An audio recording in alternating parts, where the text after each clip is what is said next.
Hey, Internet. So I spent the week out in Vegas attending the Bitcoin for Corporations conference put on by Michael Saylor and Microstrategy. It was a great experience. It was full of great informational talks. And I want to make a recap video for those of you that weren't able to attend. Maybe you've seen bits and pieces posted online and you want to know what went on overall and you want to know what other talks you need to check out because they're all posted in full on X and on YouTube. Maybe you're thinking about attending for next year and you want to know if it would be valuable for you or your company. So watch this video. I'm going to look at some notes that I have written down and, just talk about the overall summary of each talk and mention some of the things that stuck out to me that I have here in my notes. Before we do, I just want to ask, please like this video because it doesn't cost you anything, but it helps me out. It helps get these videos out there. It helps me know what videos y'all actually like and don't like. So if you like it, leave me a like. I appreciate it. It helps out with that algorithm, as we all know. So let's go ahead and get into it. The conference started out with a talk from Alex, the CEO of River. It was Bitcoin adoption trends. It was the overall Bitcoin. Basically, you can think of it like a network update, sort of what's been going on in terms of price and just overall on-chain trends. There was a lot of good stuff in it. Some things that stuck out to me were the fact that the vast majority of Bitcoin has been mined by individuals and not by these large corporations and mining pools that dominate mining today. If you look at the number of Bitcoin in circulation, it was primarily from individuals like you and me. And that's cool because if you're comparing it to other tokens, it's night and day difference. Bitcoin really truly was distributed uh, for the people and distributed to the people. It's different from all of these other tokens that have pre-mines and pre-sales, and it's really fundamentally different. So I thought that chart was interesting. He also showed the average business balance who has an account with River is continuing to increase. It's continuing. There was actually a pretty significant increase over the last 12 months. And that's always great to see. It's great to see businesses adopting Bitcoin, whether it's for a treasury strategy or maybe they've started to accept some payments and they're still holding on to it. um, I love to see those sorts of inside information because River is a private company, and yeah, that's always cool. Another thing that I wrote down here was the May 15th SEC Bitcoin ETF reporting day deadline. So, if I understood it correctly, I believe it was 100 million. I believe if a company or a fund owns over $100 million of these ETF, they have to disclose it on May 15th. And he sort of hinted that we're going to see more companies on this May 15th deadline revealing that they're buying Bitcoin through these ETFs. So that's cool and something to look out for 10 days from now. Today is Sunday, May 5th. Happy Cinco de Mayo.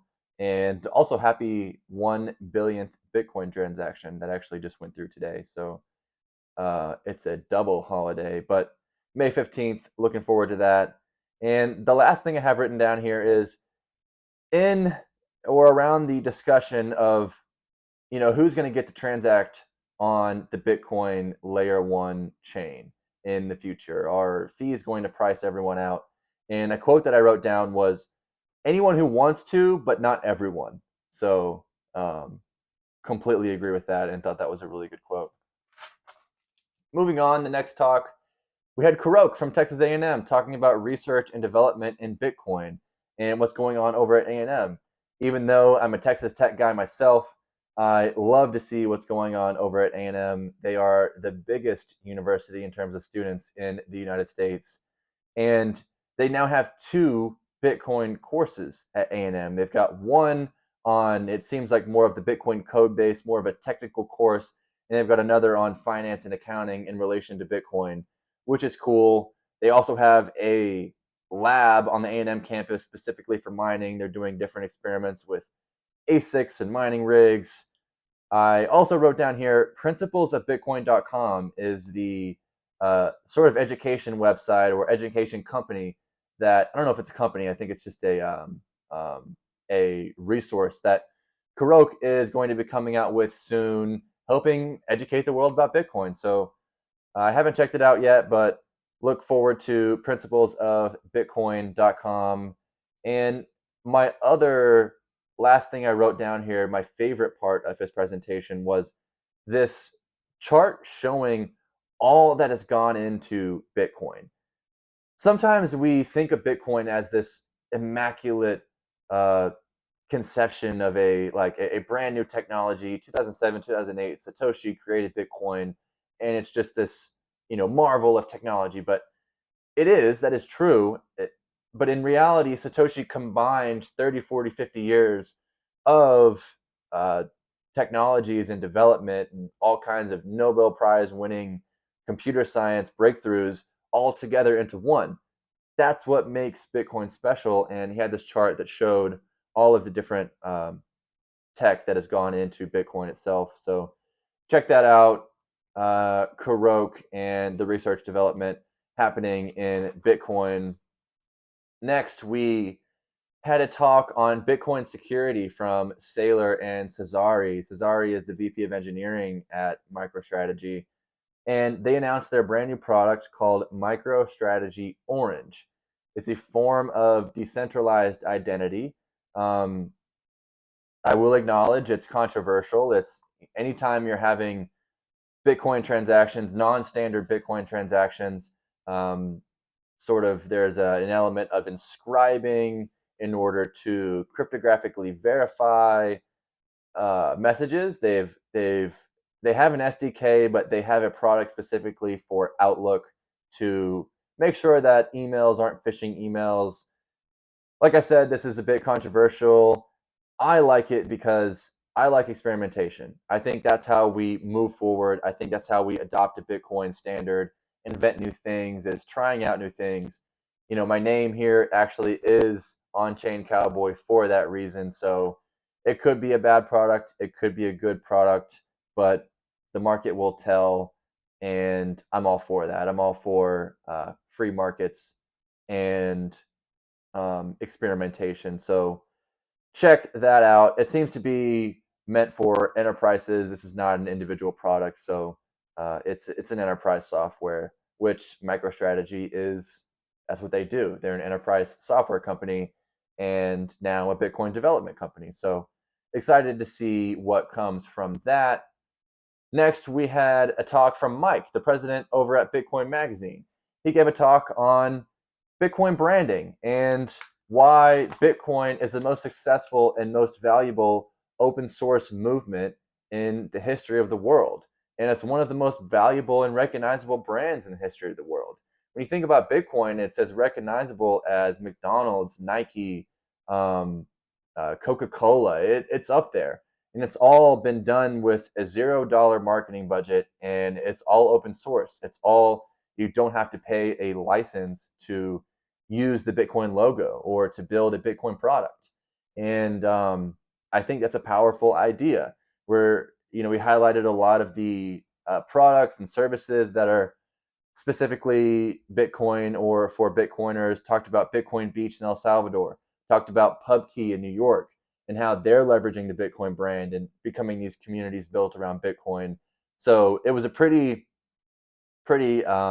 informational and entertaining talk from Mike over at Bitcoin Magazine. And then we had a talk on building on Bitcoin with Saylor again and David Marcus from Lightspark. So if you're not familiar, David Marcus was the former president of PayPal. He also worked on crypto at Meta. He's a startup founder. He's had a prolific career, but now he's running Lightspark, where they're helping enterprises, corporations integrate Lightning. They're helping Coinbase actually do it right now. And the thing that I wrote down here the most that really stuck out to me was the word neutrality. They kept talking about how Bitcoin is neutral money. Bitcoin is it represents neutrality on the global stage, and how a neutral money is better money. How we convince the United States that a neutral money is better than a money that we print and borrow at will, I'm not sure, but that's something that I wrote down a lot. Another thing that I have here is just how efficient Bitcoin and Lightning is compared to the traditional TradFi payments networks that we have today. If you're looking at Swift and correspondent banking, it's roughly $5 trillion a day in transactions. And what would be unlocked if there were no business days? What would be unlocked if we were able to use those crazy fees for other human productivity? What sort of human productivity would be unlocked with that? I think time will tell, and I think Bitcoin and Lightning will do that. Will unlock a lot of human productivity. Um, Something I have written down here is 10 cents, or actually $10 to 10 cents in 1 month to 1 second. They didn't say this, but Bitcoin and Lightning is better technology, similar to a Tesla Model S being better technology than a Ford Model T. It is a order of magnitude difference. It's really just a 0 to 1 innovation, and with the way that we're so interconnected, we have thousands of communication channels in every which way in 2024, but for some reason our payments are still on these old rails. It's like lipstick on a pig. So that talk was great, hearing about the future of Lightning and building on Bitcoin.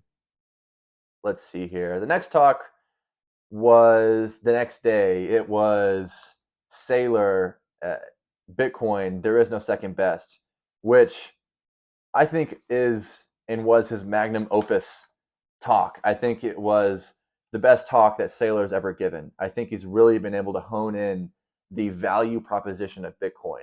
He went through and just over an hour, um, basically talked about, he compared Bitcoin to other commodities, how it's the least worst commodity. He compared Bitcoin to other assets and how it outperforms every asset. He compared Bitcoin to other um, alternative investments and why it's a better alternative investment than any other investment could be. And in the end, sort of all put it together and really just fundamentally showed how Bitcoin is the best asset to buy. So completely agree. It was so cool to see him live. And what you won't see on the video online is that he got a standing ovation at the end, which it was just really good. I'm definitely going to be sending this to a lot of people in the future. All right, so moving on, the next talk was Bitcoin and Wall Street. We had uh, Shirish from Microstrategy, the head of investor relations. We had Chris from Fidelity. We had Alex from Galaxy and Ryan from Bitwise, sort of just talking about Bitcoin and Wall Street and how crazy the last 6 months have been with the approval of these ETFs. The overall theme was, it seemed like at the beginning of last year, everyone thought that Bitcoin was dead. And then when BlackRock filed, people were like, oh shit, we need to start looking at Bitcoin again. And they brushed it off, and then it went up in price, and they brushed it off, and it went up in price, and it continued. And that FOMO is starting to build up. That, like we always say, gradually, then suddenly is truly the way that, what I gathered from this talk is the way that we're going to be adopting Bitcoin. What else do I have here? There's single champions in companies pushing for Bitcoin in every S&P 500 company, which since I am one of those people, I completely agree. They talked about how Bitcoin was no more, or has been no more volatile than Netflix, Meta, Google has been over, in recent times. It's like these equities, traditional equities, with circuit breakers, trade like shitcoins at times. And one of Bitcoin's biggest detractions, I guess, is the volatility, but the volatility is a feature and not a bug. If all of Bitcoin's value was in it, then there would be no opportunity for people watching this video. So congratulations. The last thing I have written down here is $10 versus $10 trillion is the same. So anyone who is buying Bitcoin, whether it's real Bitcoin or through an ETF, you're getting to, well, the ETF is a wrapper and you don't necessarily have it on chain. You don't have the same benefit. But what I mean is having $10 worth of Bitcoin, you get the same benefit of someone who has $10 trillion or $10 billion worth of Bitcoin. There's not $10 trillion in value yet on Bitcoin, but there will be. And that's why it's the best globally accessible investment. I've made videos about this in the past, but I just wrote that down here. And then moving on to the next talk, we've got integrating Bitcoin in the boardroom. It was a panel with Andrew, the CFO of Microstrategy. We had Nathan, the CEO of Anchorage, Salman, the CFO of Marathon, and Rick, the head of custody foundations and trading at Coinbase.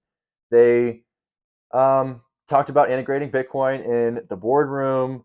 I don't have much written down here, but the ETFs before, I mean, there are single commodity ETFs like the gold ETF or an oil ETF, but most of the time ETFs are seen as sort of an investment strategy of different things. And these Bitcoin ETFs are obviously solely focused on Bitcoin, and they're really just a wrapper. They just take this once sort of sacrilegious asset that is becoming institutionalized and becoming legitimate right now, and it wraps it so you can bring all of the traditional products, all the credit products, the lending products, and all the sorts of things that you can do with traditional financial equities is now possible with Bitcoin. So I don't have much written down for that. But yeah, go and check that out, integrating Bitcoin in the boardroom. And then the next one was Bitcoin at financial institutions. It was a panel with Fong, the president and CEO of MicroStrategy, Hunter from Bitwise, the CEO and co-founder of Bitwise, Matt, the head of business development at Fidelity, and Puneet, the head of digital assets at Citibank. They have talked about how Bitcoin has arrived on Wall Street, portfolio allocation, risk analysis, investment criteria. They just, hear their firsthand. The description here says, hear their firsthand interpretations of Bitcoin and the role that it will play in financial markets, traditional finance organizations, and how they are adjusting.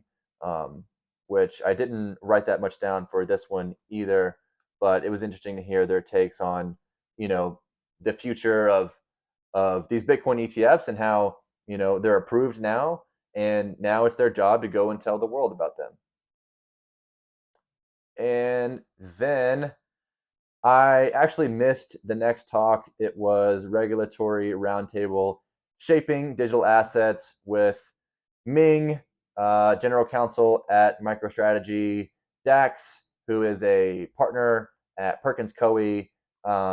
He's a OG Bitcoin lawyer. He's been doing, we advised MicroStrategy on their Bitcoin strategy. He helped out Tesla when they were buying Bitcoin. He's had a prolific career. So I didn't get to see it, but I'm sure it was great. Neil from, let's see, he's a partner at Deckert. And then Amy, she's a partner at Deloitte in blockchain and digital assurance, it says here. Yeah, so sorry, I don't have anything written down for that, but check out that talk if you're curious about the regulatory market or regulatory outlook for Bitcoin. And then last one here was MicroStrategy playbook for corporates. It was Saylor, Fong again, and Andrew again. So the chairman of MicroStrategy, president and CEO of MicroStrategy, and then the CFO of MicroStrategy. And it was really perfect timing because just before that block had announced that they were doing 10% of the profits of all of their Bitcoin products is going directly into Bitcoin. So it was just perfect. They were talking about this Bitcoin for corporate strategy that they've open sourced, and Block is starting to follow in their direction. Not as hard as MicroStrategy is going, obviously, but it was just perfect timing. One thing I have here is accretive. Bitcoin is accretive. That was another theme, just dilution versus accretion throughout the whole conference. Let's see. And then last thing I have from that one is adopting a Bitcoin strategy for a corporation is first defensive, and then it's opportunistic, and then it's programmatic, and then it's strategic, and then it's transformational. And he talked about the journey that MicroStrategy has gone through from being a zombie company to a company with real prospects and real treasury to keep them going for generations. So I'm going to be sending that to my treasurer at my employer. And yeah, all right. So that's all the notes I have. There was, a lot of great interactions that happened around these talks and at the lunches and, dinner and, um, all the things that happen at these Bitcoin conferences. But I had a great time. Those are the talks. Those are the summaries. They're all available, posted online. So check them out. I am definitely going to be going to this next year. I'm already looking forward to it. I suspect it will be much bigger. I can't really estimate, but I think it was, if I had to estimate, maybe it was 150 people. Like, it was pretty intimate. It was not nearly as large as Bitcoin Nashville or BitBlock Boom. I think are much bigger, but this one was more very focused on corporations, corporates, and just overall, it was a great conference. So that's the recap. If you liked it, give this video a like, subscribe, follow, whatever platform you're on. I would appreciate it. And I will see y'all in the next one. Peace.